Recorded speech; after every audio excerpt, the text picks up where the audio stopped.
আবু জাহেল আনন্দ উৎসবে আয়সা নিক্ষেপ করেছে। এবার দেখেন মাকারাল্লাহ, আল্লাহ তাআলা কি কৌশল অবলম্বন করেছেন। এই মরা উটের নারী বুড়িটাকে আল্লাহ তাআলা এত ভয়ঙ্কর আকৃতি দিয়েছে, বুড়িটা এতটা ভয়ঙ্কর আকৃতি ধারণ করেছে, বুড়িটা নবীজির পিঠের উপর ফালানোর উপর দেইকা যখন বিদায় নিবে সে ভয়ে আর জায়গা থেকে লড়তে পারে না। ভিতরে ভয় ঢুকে গেছে। ভিতরে কি ঢুকে গেছে? যখন পরবর্তীতে সাহাবায়ে কেরাম আসছে, আয়েশা তো এই পরিস্থিতি, সাহাবায়ে কেরাম সহজে কখনোই আবু জাহেল উতবা সাহেব প্রাথমিক পর্যায়ে তাদেরকে কিন্তু আঘাত করতেন না, কারণ ওরা একটা ধর্মের লিডার, আমাদের নবীজি আর একটা ধর্মের লিডার, ধৈর্য ধারণ করতেন। কারণ বিচার কে করবেন? আল্লাহ করবেন। কিন্তু ভয়ে যখন সে এরকম পরিস্থিতি হয়েছে আর কিচ্ছু বলে না, কয়েকদিন আস্তে আস্তে চলে যেতেছে, কিন্তু অন্যটি খুশ আগালে কিরে ইদানিং চুপ হয়ে গেলে, কারণ কি কিন্তু ক না, কারণ এখন কইতে গেলে তার কি দেব, মান সম্মান নষ্ট হইব। এবার তৃতীয় কৌশল অবলম্বন করেছে, কাবার প্রান্তরে বসে, বলেন নাউজুবিল্লাহ।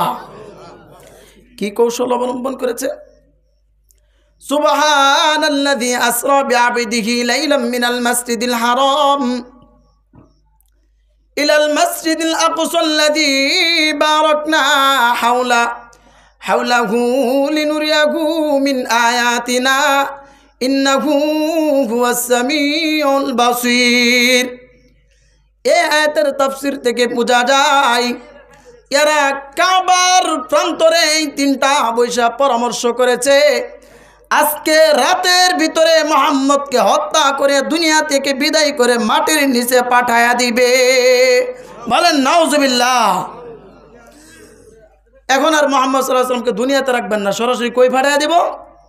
মাটির নিচে। দেখেন আগে কৌশলগুলা কি ছিল, সর্বশেষ কি কৌশল অবলম্বন করেছে। এবার আল্লাহ তাআলাও এরা কি চক্রান্ত সর্বশেষ করেছে, আল্লাহ তাআলাও এবার ভয়ঙ্কর পদ্ধতি অবলম্বন করেছেন। বলেন সুবহানাল্লাহ। এদের এই 3 নম্বর ভয়ঙ্কর চক্রান্তটাকে রহিত করার জন্য আল্লাহ তাআলা আসমান থেকে 3টা বাহিনীকে পাঠায়া দিয়েছেন। বলেন সুবহানাল্লাহ। প্রথম বাহিনী আল্লাহ তাআলা জিব্রাইলকে পাঠায়া দেন, ও আমার জিব্রাইল জান্নাত থেকে বুরাকটা নিয়ে যাও, নবীর কাছে যাও। জিব্রাইল আলাইহিস সালাতু ওয়াস সালাম নবীর কাছে আসছেন। জিব্রাইল নবীর কাছে আসার আগে আল্লাহ তাআলা ওহীর মাধ্যমে নবীকে এটা জানিয়ে দিয়েছেন, ও নবী আমার, আজকে রাত্রে এরা ষড়যন্ত্র করেছে, কাবার প্রান্তরে বসে আপনাকে হত্যা করবে। ও নবী, আপনি আজকে রাত্রে আপনার বিছানায় ঘুমাইবেন না, আপনার চাচা আবু তালেবের মেয়ে উম্মে হানি তার বাসায় ঘুমাইবেন। আল্লাহ তাআলা এই নির্দেশটা পাওয়ার সাথে সাথে রাতের বেলায় নবীজি উম্মে হানির বাসায় চলে গিয়েছে। ওরে মুসলমান ভাইরা আমার, ইমাম মুসলিম রহমাতুল্লাহি আলাইহি মুসলিম শরীফের মাঝে উল্লেখ করেছেন, ফাকরুজ আন সাকফি বাইতি ওয়া আনা বিমাক্কা। নবী বলেন, আমি আমার চাচাতো বোন উম্মে হানির বাসায় ঘুমাইতেছি, হঠাৎ করে দেখি এই ছাদের মাঝে কে টুক টুক টুক টুক আরে আওয়াজ করতেছে। আমি বললাম, মান আংতা, তুমি কে? আমি মান আংতা বলার সাথে সাথে ছাদটা ফাঁকা হয়ে যায়। বলেন সুবহানাল্লাহ। আন সাকফি বাইতি ওয়া আনা বিমাক্কা, আমি মক্কায় অবস্থান করতেছি, এই রাতের বেলায় হঠাৎ করে মান আংতা বলার সাথে সাথে ছাদটা ফাঁকা হয়ে যায়। ছাদটা ফাঁকা হওয়ার সাথে সাথে আমি দেখি উত্তর আসছে, আনা জিব্রাইল আলাইহিস সালাতু ওয়াস সালাম। বলেন সুবহানাল্লাহ। জিব্রাইল আলাইহিস সালাতু ওয়াস সালামকে ছাদের মধ্যে দেখে নবীজি আনন্দ পাইছেন, আমার ভাই জিব্রাইল আইছে, আর এই রাত্রেই তো আমাকে হত্যা করার জন্য ষড়যন্ত্র করা হয়েছে। যেহেতু জিব্রাইল আসছে, আর জিব্রাইল তো নিজের ইচ্ছায় আসতে পারে না, কে পাঠাইছেন? আমি সংক্ষিপ্ত করে তাড়াতাড়ি শেষ করে দেবো, আমার বড় ভাই চলে আসছেন। ভাইয়ের খুব সুন্দর কণ্ঠ, চমৎকার আলোচনা করবেন ইনশাআল্লাহ। ও মুসলমান ভাইয়েরা আমার, নবী তাকায়া দেখে জিব্রাইল আলাইহিস সালাতু ওয়াস সালাম। এবার মুফাসসিরিনে কেরাম চমৎকার একটা তাফসীর করছেন। দুনিয়ার নিয়ম তো এটাই, আমার আপনার বাসায় কোনো মানুষ যদি আসে, সে দরজা দিয়ে আসবে, এটাই তো নিয়ম। এটা নিয়ম না? কথা বলেন, এটা নিয়ম না? যদি দরজায় আওয়াজ করার পর, বারবার আওয়াজ করার পর দরজা না খুলে, তখন জানালা গিয়ে আওয়াজ করতে পারে। জানালার সাথে খাট থাকে, বিছনা থাকে, হতে পারে ঘুমাইতেছে, এটা ধারণা করে মানুষ জানালার দিয়ে গিয়ে আওয়াজ করে, এমন না বিষয়টা? কোনোদিন শুনছেন আপনার বাড়ির উপরে টিন মিন সরায়া কেউ আসছে? কিন্তু জিব্রাইল হঠাৎ করে, তাফসীরের কিতাবের মাঝে আছে, ওই দিন ছাড়া ইতিপূর্বে কোনো দিন জিব্রাইল আলাইহিস সালাতু ওয়াস সালাম এভাবে ছাদ ফাঁকা করে উপর থেকে নবীজির কাছে আসেন নাই। বলেন সুবহানাল্লাহ। সর্বদাই আসতেন, যে বাড়িতে গেলেও দরজায় টোকা দিতেন, বা কোনো মজলিসে, মক্কা মদিনা কাবার প্রান্তরে মজলিসে দেখা হইতো, আয়েশা আত্তাহিয়াতু সূরাতে নবীর সামনে বসে থাকতো। বলেন সুবহানাল্লাহ। প্রিয় ভাইয়েরা আমার, তো ওই দিন কেন উপর দিয়ে আসছেন, এটা একটা প্রশ্ন জাগে না? এখানে মুফাসসিরিনে কেরাম চমৎকার, আন সাকফি বাইতি ওয়া আনা বিমাক্কা, মুসলিম শরীফে হাদিসটা আছে। এটা বিস্তারিত লম্বা আলোচনা, কিন্তু লম্বা তো এখন আর সম্ভব না। ওনারা তাফসীর করছেন, যেহেতু এই আবু জাহেল এবং এরা চেয়েছে নবীকে আজকে হত্যা করে মাটির নিচে পাঠিয়ে দিবে, এই জন্য আল্লাহ তাআলা চমৎকার কৌশল অবলম্বন করে চেয়েছেন সরাসরি উপর দিয়া, এরা মাটির নিচে নিতে চেয়েছেন, আল্লাহ কৌশল অবলম্বন করে সরাসরি উপর দিয়ে নিতে, আসমানে নিতে চাচ্ছেন। বলেন সুবহানাল্লাহ। জিব্রাইল আলাইহিস সালাতু ওয়াস সালাম এবার নবীকে যখনই দেখে ফেলছেন, নবী বলেন, ভাই জিব্রাইল আসো নিচে আসো। এবার জিব্রাইল আলাইহিস সালাতু ওয়াস সালাম নিচে আসার পর, নবীজির কাছে আসার পর নবীজিকে ঘর থেকে বের করলেন। বের করেই দেখে বাহিরের মাঝে বুরাক। বলেন সুবহানাল্লাহ। বুরাক কি? সূরা বাকারার মধ্যে আছে, আও কাসাইবিম মিনাস সামাই ফিহি যুলুমাতু ওয়া রাদু ওয়া বার। আল্লাহ তাআলা বলেন, আমি যখন আসমান থেকে বিজলি ঠাডা ফালাই, এই কাফেররা এরা কি করে, কানের ভিতরে ফি আসওয়াবিহিম ফি আযানিহিম, তাদের কানের ভিতরে আঙ্গুল ঢুকাইয়া দেয়। আঙ্গুল ঢুকাই দেয় না? আমরাই কি ভয় পাই ঠাডা পড়লে অথবা জিল্লি মারলে ভিতরে আঙ্গুল ঢুকাই না? এটা আল্লাহ বলতেছেন। তো এখানে বারকুন মানে বিজলি, এখানে বারকুন শব্দের অর্থ কি? বিজলি। আল্লাহ বলছেন যে বিজলি যখন আমি দেই, ভয়ে কি করে এরা ভিতরে, কানের ভিতরে কি ঢুকাই? আঙ্গুল ঢুকাই। তো এই সমস্ত মুফাসসিরিনে কেরাম এই ব্যাপারে একমত যে এই বারকুন থেকেই বুরাক আসছে, বারকুন থেকেই কি বুরাক আসছে। এখন কথা হলো, বুরাক প্রাণীটাকে আল্লাহ তাআলা জান্নাত থেকে কেন পাঠাইছেন? দুনিয়ার অত কোনো প্রাণী পাঠাইতে পারতেন নবীজিকে নেওয়ার জন্য। আল্লাহ তাআলা যদি দুনিয়ার কোনো প্রাণীকে বলে আমার মোহাম্মদকে নিয়ে আসতে হবে, কথা বলেন, দুনিয়ার প্রাণীর ভিতরে শক্তি না থাকলেও শক্তি তৈরি হবে না? আল্লাহর নির্দেশ পাওয়ার পর শক্তি তৈরি হবে না? আপনারা কি আমার কথা বুঝেন না? তাহলে কেন আল্লাহ তাআলা জান্নাত থেকে বুরাকরে কেন পাঠাইলেন? দুনিয়াতেই তো নিতে পারতেন।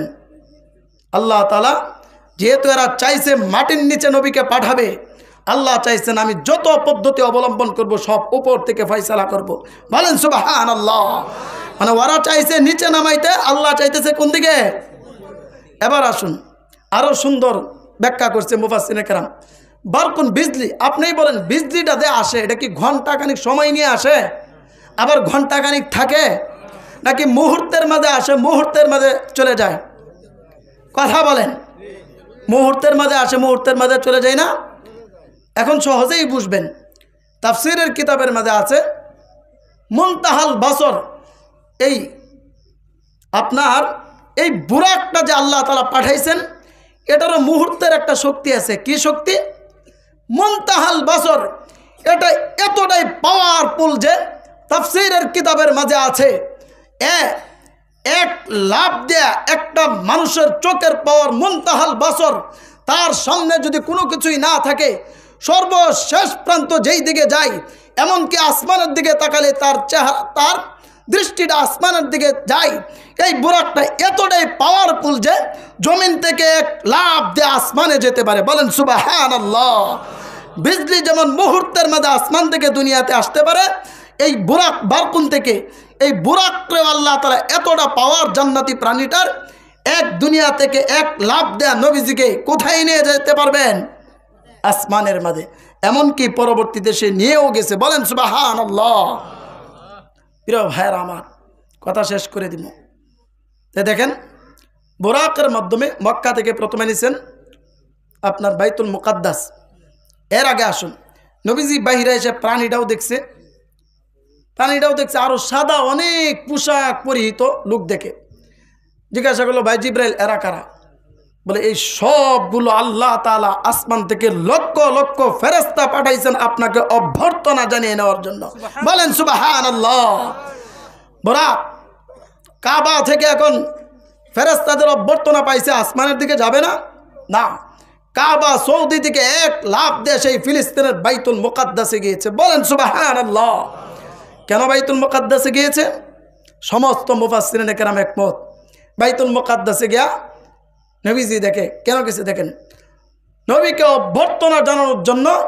সেই আদম আলাইহিস সালাতু ওয়াস সালাম থেকে ঈসা আলাইহিস সালাতু ওয়াস সালাম পর্যন্ত, অর্থাৎ 1,25,000 কিল্লত বা কাসরত, তার কম বেশি সমস্ত নবী রাসূলকে বাইতুল মুকাদ্দাসে আল্লাহ তাআলা একত্রিত করে রাখছেন। বলেন সুবহানাল্লাহ। কাকে স্বাগতম জানানোর জন্য? কথা বলেন, কাকে? নবীকে। ওখানে নবীজি 2 রাকাত নামাজ পড়াইছেন। এই জন্য আমার আপনার নবীকে ইমামুল মুরসালিন বলা হয়। ইমামুন নবীন মানে সমস্ত নবী রাসূলদের কি সর্দার। এক লাফ দেয়া সেই সৌদি থেকে কই গেল? ফিলিস্তিন। মাঝখানে কত ব্যবধান, এরপর ডাইরেক্ট ফিলিস্তিন থেকে এক লাফ দেয়া সেই আসমানে গিয়েছেন। বলেন সুবহানাল্লাহ। আসমানে যাওয়ার পর প্রথমেই দেখা হচ্ছে বাবা আদম আলাইহিস সালাতু ওয়াস সালামের সাথে। সপ্তম মাঝখানে আরব নবীদের সাথে দেখা হয়েছে, বললে সময় হয়ে যাব। সর্বশেষ আসমানে সপ্তম আকাশে দেখা হয়েছে একদম সাদা পাকনা দাড়িওয়ালা মুরব্বির সাথে। একেবারে বাইতুল মামুর, আসমানের শেষ প্রান্ত, যেটার পরে আল্লাহ তাআলা আরশে আজিম আল্লাহ তাআলা অবস্থান করেন, এখানে দেখে একেবারে সাদা দবদবা মুরব্বি। নবীজি জিজ্ঞাসা করেন, ও আমার ভাই জিব্রাইল, এই মুরব্বিকে? এবার জিব্রাইল বলে, ইনি ওই মুরব্বি, রব্বানা ওয়া বাস ফীহিম রাসূলাম মিনহুম ইয়াতলু আলাইহিম আয়াতি, যেই মুরব্বি তার সন্তান ইসমাইলকে নিয়া যখন কাবা প্রান্ত সর্বপ্রথম নির্মাণ করেছিল, আল্লাহ তাআলা বাপ পুত্রকে পুরস্কার হিসাবে জিজ্ঞাসা করেছিল, ও আমার ইব্রাহিম, ইসমাইল, তোমরা আমার কাছে কি চাও? ওই মুরব্বি ওই দিন দুনিয়ার অন্য কিছু চেয়েছিল না। উনি বলেছিল, আখেরি নবী, দুজানের সর্দার মুহাম্মদকে আমার বংশের মাঝে চাই। বলেন সুবহানাল্লাহ। যিনি আপনাকে দুনিয়াতে আনার জন্য, ওনার বংশ হওয়ার জন্য দোয়া করেছে, উনি সেই মুরব্বি। অর্থাৎ কে? ইব্রাহিম আলাইহিস সালাতু ওয়াস সালাম। ওনার সাথে দেখা হয়েছে। দেখা হওয়ার পর এখান থেকে জিব্রাইল আলাইহিস সালাতু ওয়াস সালাম, একেবারে সংক্ষিপ্ত করে লাইছি কথাটি, এখানেই থেমে গিয়েছেন। জিব্রাইল বলে, নবীজি বলেন, জিব্রাইল তুমি থেমে গেলে কেন? বলে, এর উপরে যাওয়ার আমার আর পারমিশন নাই। এর উপরে শুধুমাত্র পৃথিবীর অন্য কোনো নবী রাসূলকে পাওয়ার দেওয়া হয় নাই। আসমানে লক্ষ লক্ষ ফেরেশতারা থাকে, ওনাদেরকেও পাওয়ার দেওয়া হয় নাই, দুনিয়ার কোনো মানুষকে না। এই আপনার এই বাইতুল মামুর থেকে সিদরাতুল মুনতাহা থেকে আপনার আল্লাহ তাআলা পর্যন্ত যাওয়ার শুধুমাত্র একক পাওয়ার আল্লাহ তাআলা আপনাকেই দিয়েছেন। বলেন সুবহানাল্লাহ। নবীজি আবার সরাসরি আল্লাহ তাআলার কাছে গিয়েছেন। এবার আল্লাহ তাআলা কাছে যাওয়ার পর আমার আপনার জন্য, অর্থাৎ দুনিয়ার উম্মতের জন্য সীমাহীন কিছু পুরস্কার দিয়েছেন, যা শুনলে অবাক হবেন। কিন্তু আজকে বলার মতো সময় নেই। এই পুরস্কারগুলোর মধ্যে এই দুনিয়ার বিখ্যাত পীর আব্দুল কাদের জিলানী রহমতুল্লাহ আলাইহি চমৎকার কিছু তাফসির বের করেছেন। নবীজি এই পুরস্কারগুলো কেন আনছেন, প্রত্যেকটার সুন্দর সুন্দর ব্যাখ্যা করেছেন। আমরা ইনশাল্লাহ পরবর্তীতে যদি সুযোগ হয় আমরা করব।